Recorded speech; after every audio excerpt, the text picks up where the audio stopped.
So, without further ado, Dr. Craycraft, could you please let us know how you are doing today? I'm doing great. I'm very happy to be with you.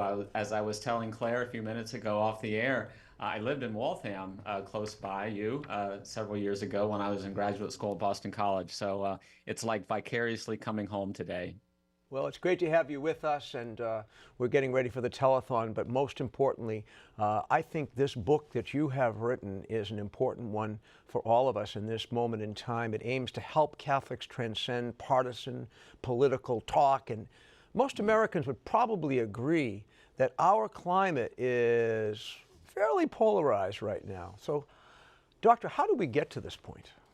I think we got here, Bishop, because we have forgotten the basic vocabulary and grammar of Catholic moral theology and have instead subscribed to one of the two variations on political liberalism that are the regnant political theory in the United States today.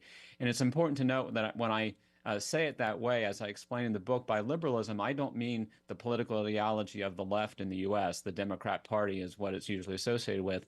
Rather, by liberalism, I mean the basic political theory which all Americans subscribe to, from the farthest right of the Republican Party to the farthest left of the Democrat Party.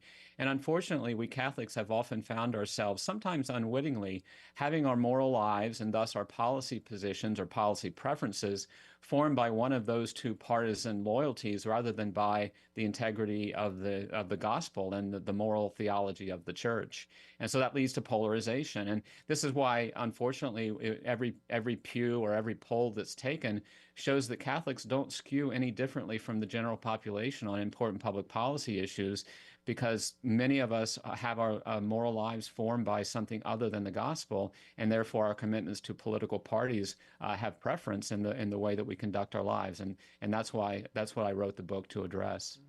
Okay, so I've got to ask, did you purposefully choose a presidential election year to publish this? Was that on purpose?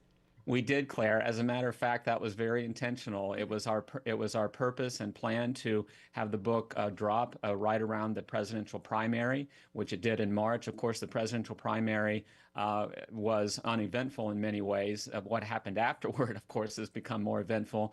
But yeah, we wanted the book to be published in the presidential year, and we're going to make another push on the book this fall as the election gets closer, because we believe that the book is very relevant, and Catholics have an opportunity here through the book and through other things to consider how we look at politics and how we view the presidential candidates that are running for president this year.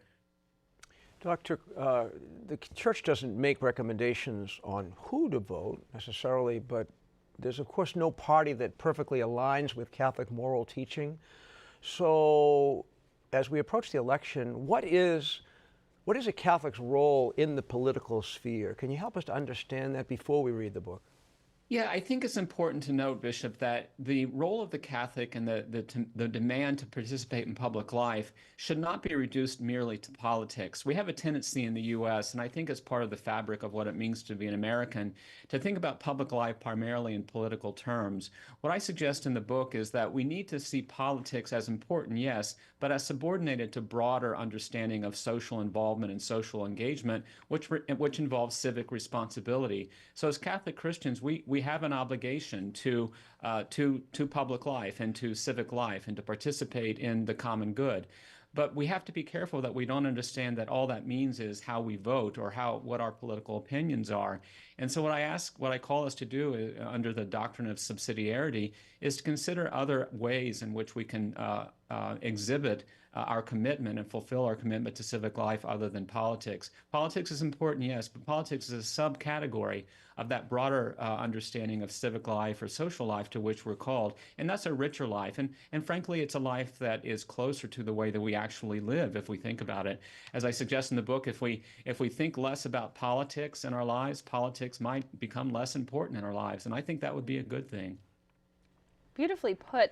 The other day, I'm walking with my friends and someone brings up a really hot button issue. How would you suggest that Catholics navigate that? Well, it depends on how what the approach is from the friend who brings it up, because it is certainly true that when we speak as Catholics and we try to speak in a consistent moral language, we are going to oftentimes be misunderstood with those who don't speak Catholic, to put it that way, or whose worldview is not formed by Catholic faith. So what I would suggest, the first thing that we have to do is find a way to find common ground with any interlocutor, especially someone who doesn't share our faith, to test the premises and to test the presuppositions upon which we build our policy and political positions.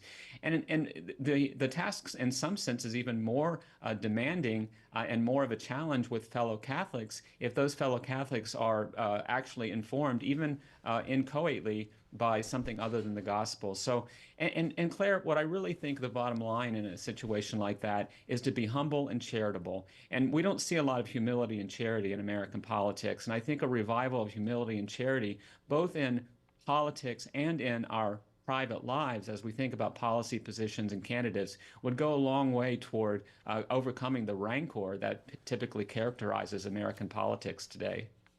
Dr. Craycraft, we're so grateful that you've taken this time to be with us. We are, as disciples of Jesus, in this world but not of it.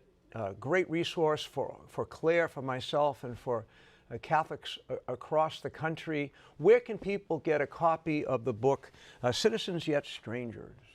Well, the book can be purchased directly from the publisher, OSV, as an Our Sunday Visitor, osvbooks.com, or it can be purchased at Amazon or any place people buy books online, or check your local bookseller.